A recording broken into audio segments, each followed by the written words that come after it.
Fingerprints have fascinated humanity for centuries, but it wasn't until the late 19th century that their uniqueness was scientifically recognized.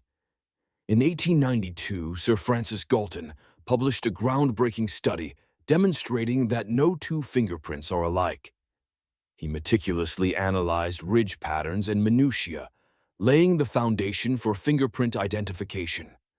Shortly after, in 1901, an Englishman named Edward Henry developed the first systematic method for classifying fingerprints. This revolutionized forensic science. This discovery not only transformed criminal investigations, but also highlighted the intricate complexity of human biology.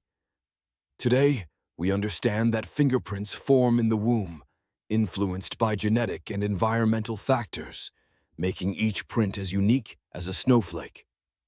This remarkable aspect of our identity continues to play a crucial role in security and law enforcement worldwide.